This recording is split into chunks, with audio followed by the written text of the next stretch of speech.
Yosua pasal 21, kota-kota orang Lewi. Kemudian datanglah para kepala kaum keluarga orang Lewi menghadap Imam Eleazar, menghadap Yosua bin Nun, dan menghadap para kepala kaum keluarga di antara suku-suku orang Israel, dan berkata kepada mereka di Silo di tanah Kanaan demikian: Tuhan telah memerintahkan dengan perantara Musa supaya diberikan kepada kami kota-kota untuk didiami, dan tanah-tanah untuk penggembalaannya untuk ternak kami. Lalu orang Israel memberikan dari milik pusaka mereka kota-kota yang berikut dengan tanda-tanda pengembalaannya kepada orang Lewi seperti yang dititahkan Tuhan. Lalu keluarlah undian bagi kaum-kaum orang Kehat. Maka di antara orang Lewi, anak-anak Imam Harun mendapat dengan undian 13 kota dari suku Yehuda, dari suku Simeon, dan dari suku Benyamin. Kaum-kaum yang lain di antara keturunan Kehat mendapat dengan undian 10 kota dari kaum-kaum suku Efraim, dari suku Dan, dan dari suku Manasye yang setengah itu. Keturunan Gerson mendapat dengan undian 13 kota dari kaum-kaum suku Isakar, dari suku Asher, dari suku Naftali, dan dari setengah suku Manasye yang di Basan itu. Keturunan Merari mendapat dengan undian 12 kota menurut kaum-kaum mereka dari suku Ruben, dari suku Gad, dan dari suku Zebulun. Demikianlah diberikan orang Israel kota-kota tadi dengan tanah-tanah pengembalaannya kepada orang Lewi dengan undian seperti yang diperintahkan Tuhan dengan perantaran Musa. Dari suku Bani Yehuda dan dari suku Bani Simeon diberikan mereka kota-kota yang berikut yang disebutkan namanya di sini kepada anak-anak Harun yang dari kaum-kaum orang Kehat yang termasuk Bani Lewi, karena bagi mereka lah undian yang pertama. Kepada mereka diberikan Kiryat Arba, itulah Hebron. Arba inilah bapa suku Enak di pegunungan Yehuda dan di tanah pengembalaan di sekelilingnya. Tapi tanah ladang kota tadi dengan desa-desanya telah diberikan mereka kepada Kaleb bin Yefune menjadi miliknya. Kepada anak-anak Imam Harun diberikan mereka Hebron, kota perlindungan untuk pembunuh, dan tanah-tanah pengembalaan kota itu.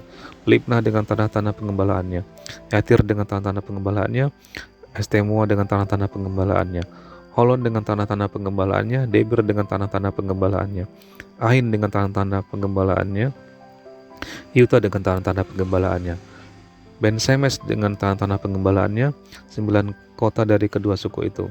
Dan dari suku Benyamin, Gibeon dengan tanah-tanah pengembalaannya, Geba dengan tanah-tanah pengembalaannya, Anatot dengan tanah-tanah pengembalaannya, dan Almon dengan tanah-tanah pengembalaannya, 4 kota. Seluruhnya kota-kota kepunyaan anak Harun Baramam itu ada 13 kota dengan tanda-tanda penggembalaannya. Kaum-kaum keturunan Kehat, yakni orang Lewi yang masih tinggal di antara keturunan Kehat, mendapat kota-kota yang dengan undian kepada mereka dari suku Efraim.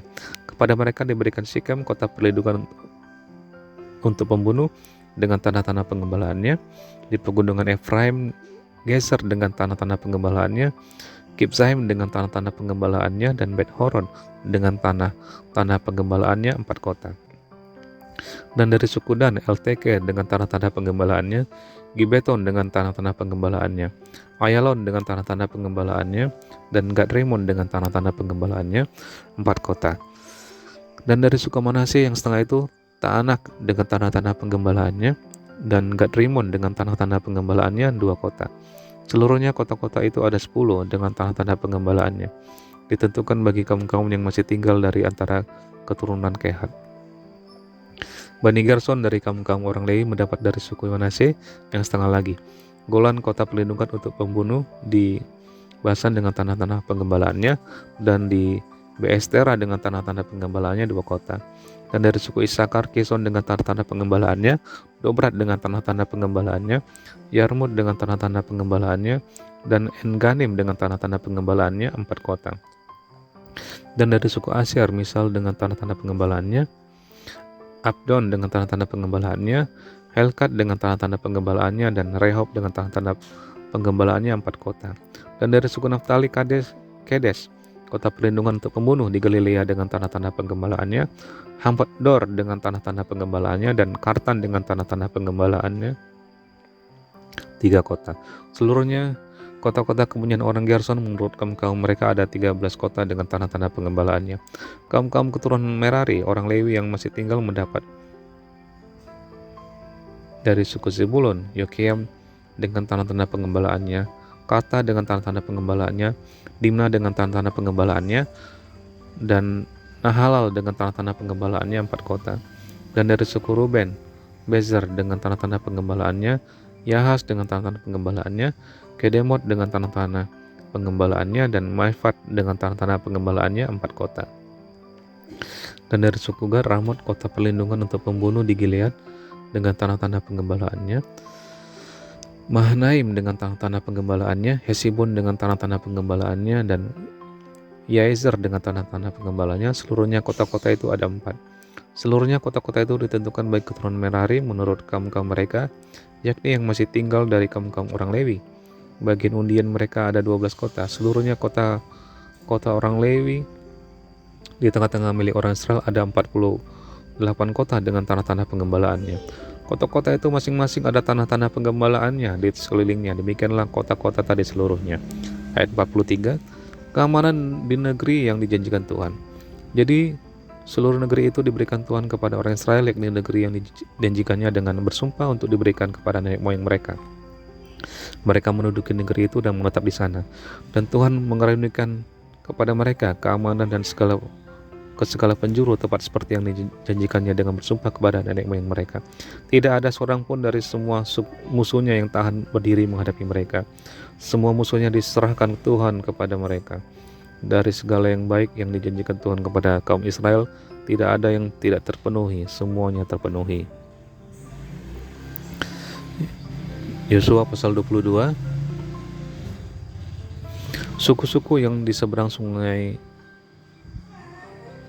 Yordan pulang.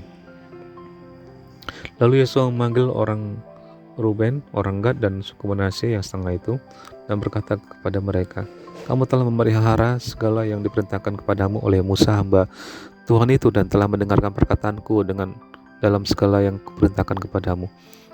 Kamu tidak meninggalkan saudara-saudaramu selama waktu ini sampai sekarang, tetapi kamu setia memelihara perintah Tuhan Allahmu kepadamu.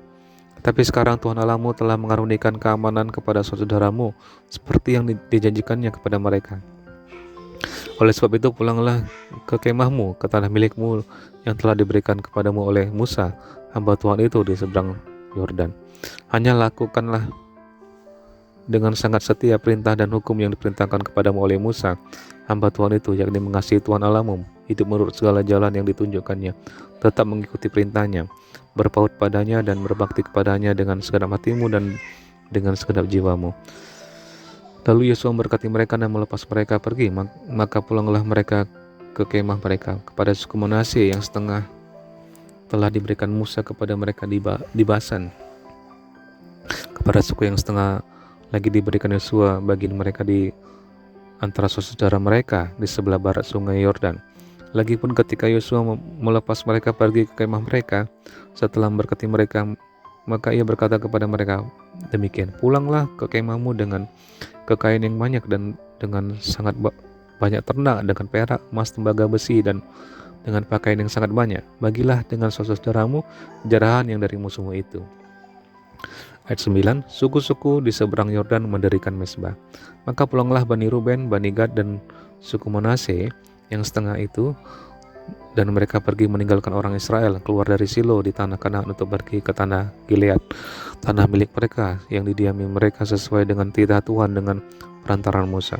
Ketika mereka sampai ke Gelilot pada sungai Yordan yang di tanah Kanaan, maka Bani Ruben, Bani Gad, dan suku Manasye yang setengah itu mendirikan mezbah di sana di tepi sungai Yordan, mezbah yang besar bangunannya. Lalu terdengarlah oleh orang Israel itu cakap orang, telah didirikan mezbah oleh Bani Ruben, Bani Gad, dan suku Manasye yang setengah itu, mezbah menghadap ke tanah Kanaan di Gelilot pada sungai Yordan di sebelah wilayah orang Israel.